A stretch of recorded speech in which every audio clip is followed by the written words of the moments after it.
नमस्कार दोस्तों, SSC lab पर बहुत बहुत स्वागत है। देखिए, ये एक बड़ी अपडेट आई रेलवे की तरफ से, तो मुझे लगा कि आपको ये इन्फॉर्मेशन ज़रूर देनी चाहिए, क्योंकि इससे हम सब प्रभावित होते हैं। आप भी, हम सब प्रभावित होते हैं इससे। और ये क्यों हुआ, ये मैं अभी समझ नहीं पा रहा हूँ। मुझे लगता है कि शायद रेलवे एक बोर्ड में जो लोग बैठते हैं, थोड़ा सा अगर और ध्यान देते तो बेहतर हो जाता। ज़रा है क्या, ये समझिएगा। देखो, तो कहानी ये है, फेल का खेल। यानी क्या है ये रेल का खेल, फेल का खेल माने फेल हुए तो गए। देखो भाई कैसे क्या हो रहा है यहाँ पर। सबसे पहली बात आती है, रेलवे में आप एनटीपीसी ये जानते हैं वेटिंग लिस्ट की कहानी क्या होती है। होता क्या है, देखो अभी इस समय एसएससी में देखा होगा आपने, वेटिंग लिस्ट की बात चल रही है। वेटिंग लिस्ट लेके आइए, वेटिंग लिस्ट लेके आइए। एसएससी ने अपने कई एग्जाम में सरकार से रिक्वेस्ट करी कि भाई हमें वेटिंग लिस्ट लाने का अनुमति दी जाए। लेकिन यहां साहब थोड़ा उल्टा हो रहा है। एसएससी और बाकी एग्जाम लंबे समय से जैसे इनमें ना वेटिंग लिस्ट की मांग करी जा रही थी, तो इन्होंने भी सरकार के सामने रखा है कि हमें वेटिंग लिस्ट लाने की अनुमति दी जाए। लेकिन रेलवे का खेला थोड़ा अलग है। रेलवे अपने वेटिंग लिस्ट और रिप्लेसमेंट पैनल, रेलवे में इसको रिप्लेसमेंट पैनल कहा जाता था, वेटिंग लिस्ट नाम नहीं होता था, रिप्लेसमेंट पैनल के नाम से इसका नाम रखा जाता था। तो होती वही वेटिंग लिस्ट थी। इसको समाप्त करने की बात करी जा रही है। पहले ये ग्रुप डी में समाप्त करी गई थी, और अब ये लेवल 2 और बाकी के एग्जाम में भी समाप्त करी जा रही है। अगर एक बार देखो, अगर ग्रुप लेवल 2 और ऊपर के एग्जाम, अगर इसमें ये जो वेटिंग पैनल है या जो आपका वेटिंग लिस्ट है, अगर ये खत्म होता है, तो कौन कौन से एग्जाम प्रभावित होंगे? ये सारे एनटीपीसी ग्रेजुएट लेवल गया, एनटीपीसी 12वीं लेवल ये भी गया, साथ में जेई जो है गया, ये भी एएलपी गया, टेक्नीशियन की तुम तैयारी कर रहे हो गया, साथ में पैरामेडिकल गया।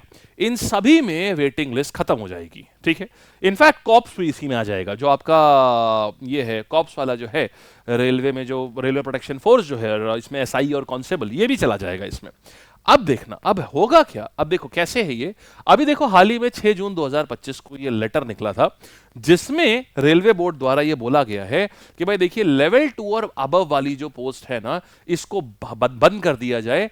पहले हम ऐसा इसलिए रखते थे, रिप्लेसमेंट पैनल इसलिए रखते थे। रिप्लेसमेंट पैनल होता क्या, आपको ये बता दूं कि जैसे मान लो एक बार क्या हुआ कि एक 2020 में मान लो 10,000 बच्चे सेलेक्ट हुए। अब 10,000 बच्चे तो सेलेक्ट हो गए, लेकिन लगभग मान लो 2-3 हजार बच्चों को रिप्लेसमेंट लेवल में यानी वेटिंग लिस्ट में डाला। अब मान लो 10,000 बच्चों में से क्या हुआ, 300 लोगों ने रिजाइन मार दिया। कुछ लोग कभी जॉब ज्वाइन ही नहीं करने गए। अब जानते हैं ऐसा बहुत होता है कि लोग जॉब ही नहीं ज्वाइन करने जाते हैं। मान लो किसी को चेन्नई मिली, रहने वाला मान लो उत्तराखंड का है, तो वो नहीं जाएगा जॉब ज्वाइन करने। उसको लगेगा यार कैसे इतनी दूर जाएंगे।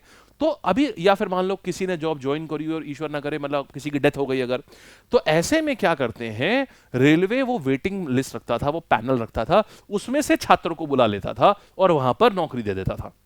अच्छा, थोड़ी सी ये बात अच्छी तो लग रही है सुनने में, लेकिन इसमें एक और बात बताता हूं। इसमें हद ये भी है, 2018 की जो वेटिंग लिस्ट थी ना, अभी गोरखपुर में क्या हुआ, 18 की वेटिंग लिस्ट वाले लड़के को 25 में, अभी 24 में आकर के जॉब दी गई।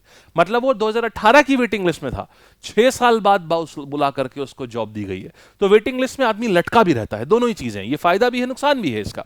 अब देखो इसके लिए क्या किया जा रहा है, इसको वेटिंग लिस्ट खत्म कर दिया जा रहा है। क्यों भाई, वेटिंग लिस्ट तो देखो एक तरीके से अच्छी चीज है। अगर मान लो मैं इस बार सेलेक्ट नहीं हो पा रहा हूं, तो हो सकता है जब कोई बच्चा नौकरी छोड़े, जैसे मान लो अगर 10,000 पोस्ट है, 10,000 में 500 लोग तो नौकरी छोड़ते ही छोड़ते हैं, तो 500 कम से कम बाकी के जो बेचारे बेरोजगार थे उनको नौकरी मिल जाएगी, क्योंकि वो तो खाली सीट हो जाएगी ना, उससे क्या फायदा। अच्छा, रेलवे का कहना है कि भाई उनको नौकरी की आज से क्या आवश्यकता है, हम तो अब हर साल एग्जाम करा रहे हैं ना। उनका कहना भी ठीक है भाई, कि हम हर साल एग्जाम कराते हैं, तो जो बच्चा इस साल नहीं सेलेक्ट हुआ वो अगले साल एग्जाम देके सेलेक्ट हो जाएगा। ठीक है, वैसे तो देखो एक बार अगर वेटिंग लिस्ट रहती तो इजी था, दोबारा एग्जाम नहीं देना पड़ता। लेकिन रेलवे का तर्क ये है इसमें। अब आप कहां तक सहमत हैं इसमें, आपको क्या लग रहा है, ये चीज सही है क्या? देखिए हम कहां तक हैं, हमारा क्या मत है इसमें बताइएगा। आरआरबी का तर्क देखो क्या है, कि रेलवे विभिन्न एग्जाम में वेटिंग लिस्ट से कई सालों तक कट ऑफ कम करके छात्रों को बुलाती रही। जैसे मान लो 500 लोग ने ज्वाइन नहीं किया, 1000 लोगों ने ज्वाइन नहीं किया, थोड़ा 2 नंबर कट ऑफ कम कर दिया, जिनके भी 2 नंबर कम थे उन सबको बुला लिया। फिर मान लो उनमें से भी किसी ने नहीं कम किया, फिर नंबर फिर कट ऑफ कम कर दिया, फिर बुला लिए लोग। तो रेलवे का कहना है इससे देखो क्वालिटी ऑफ स्टूडेंट्स भी कम हो रही है एक तो। दूसरा क्या है, हम हर साल वैकेंसी तो दे ही रहे, एग्जाम कंडक्ट कर ही रहे, तो फिर अब वेटिंग लिस्ट देने का कोई मतलब ही नहीं है, तो क्यों दी जाए। तो ये 2 बातें यहां से निकल के आ गई। अच्छा, अब देखिए समस्या है क्या, ये बताता हूं। अगर मान लो वेटिंग लिस्ट का प्रावधान खत्म हो जाएगा, और फिर अगर प्रॉब्लम ये आ गई मेरे भाई, भर्ती रेगुलर नहीं हुई, तो क्या करोगे? इधर क्या हुआ, दोनों तरफ से मतलब आगे कुआं पीछे खाई, कि एक तो क्या हुआ, वो कह रहे हैं कि अब हम भर्ती रेगुलर करा भी रहे हैं, लेकिन बीच में 5 साल रेलवे की भर्ती का गैप रहा था कि नहीं रहा था। कहा तो 18 में भी था कि सब कुछ सही से चल रहा है, लेकिन फिर क्या हुआ, गैप हो जाएगा कि नहीं हो जाएगा? क्योंकि देखो भाई, राइट एम्प्लॉयर के पास राइट टू एम्प्लॉयमेंट होता है, आप उसको दबाव नहीं बना सकते कि निकालो ही निकालो, तुमने बोला था तो तुम्हें भर्ती निकालनी पड़ेगी। वो बोल देगा कि भाई अभी पैसा कम है, वो बोल देगा कि भाई अभी वैकेंसी है ही नहीं, कहां से निकाल दें, खत्म कहानी। तो आप उसका कुछ उखाड़ नहीं सकते हैं, आप उसका, सिंपल सी बात है। तो अभी ये है कि अब अगर ऐसा हो जाए, भर्ती रेगुलर नहीं होगी, तब क्या होगा फिर, कि वहां से वेटिंग लिस्ट भी नहीं निकली, इधर से भर्ती भी रेगुलर नहीं हुई, अब क्या करोगे? अब बच्चा फंस जाएगा वहां पर, वो हमेशा के लिए अटका रह जाएगा। तो फिर अब देखिएगा, खाली हुआ क्या कि सिंपल से रेलवे भर्ती करेगा नहीं, बच्चे के पास वेटिंग लिस्ट है नहीं। तो ये एक बहुत बड़ी समस्या है। देखिए हमारी क्या राय है इसमें, हम क्या सोचते हैं क्या होना चाहिए, और मुझे नहीं पता कि रेलवे वाले भी ऐसा क्यों नहीं सोच पाए। बड़ा आसान था ये सोचना, समझो यही प्रॉब्लम आ रही है ना, कि साहब उधर से वेटिंग लिस्ट खत्म कर दिया आपने, और इधर अगले साल आपने निकाली नहीं भर्ती, तो अब तो बच्चा तो फंस जाएगा ना, उसको तो ना वेटिंग लिस्ट वालों को चांस मिलेगा, ना आपने भर्ती निकाल रहे हो। मेरा ये मानना था, आप वेटिंग लिस्ट निकालो, वेटिंग लिस्ट की वैलिडिटी उतनी ही रखो कि अगर आपने अगली भर्ती निकाल दी, वो वेटिंग लिस्ट वहीं क्या खत्म हो जाएगी, बस।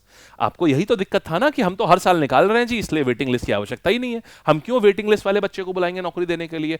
मेरा ये कहना है, आप क्या करो, आप वेटिंग लिस्ट निकालो, और वेटिंग लिस्ट की वैलिडिटी ये रख दो कि अगली भर्ती होने तक ही ये वैलिड है, अगली भर्ती अनाउंस होने तक। इधर आपने अगली भर्ती अनाउंस करी, उधर वो वेटिंग लिस्ट कैंसिल कर दो, कोई दिक्कत ही नहीं है, ताकि बच्चे के पास कम से कम चांस तो रहेगा दोबारा से रोजगार लेने का।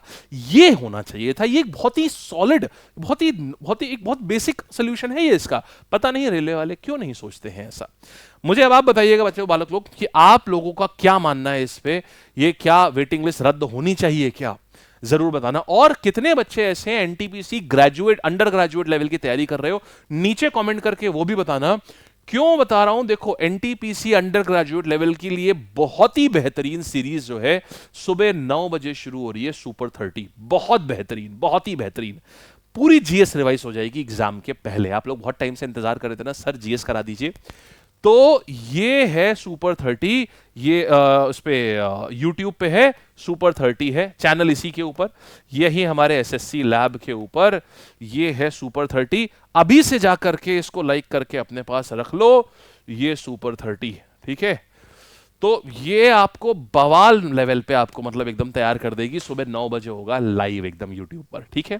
जितने भी बच्चे अंडर ग्रेजुएट लेवल का भी एग्जाम बाकी है, सब लोग इसको करिएगा, और मुझे नीचे कमेंट करके अपनी राय बताओ कि क्या होना चाहिए, क्या इसमें वेटिंग लिस्ट हटनी चाहिए या नहीं हटनी चाहिए आप, और या जो मैंने राय दी है क्या उससे आप सहमत हैं, ये आप जरूर बताइए, ताकि पता चले कि यार आप क्या सोच रहे हैं इसके बारे में, ठीक है। चलिए, ऑल द बेस्ट बालक लोग, चैनल जरूर सब्सक्राइब कर लेना, जितनी भी इंपॉर्टेंट अपडेट्स होंगी मैं हर समय देता रहूंगा उसके बारे में। कोई भी ऐसी बड़ी अपडेट आती है जो हमारे स्टूडेंट्स के लिए जरूरी है, तो मैं वो तुरंत देता रहूंगा, ठीक है। All the best.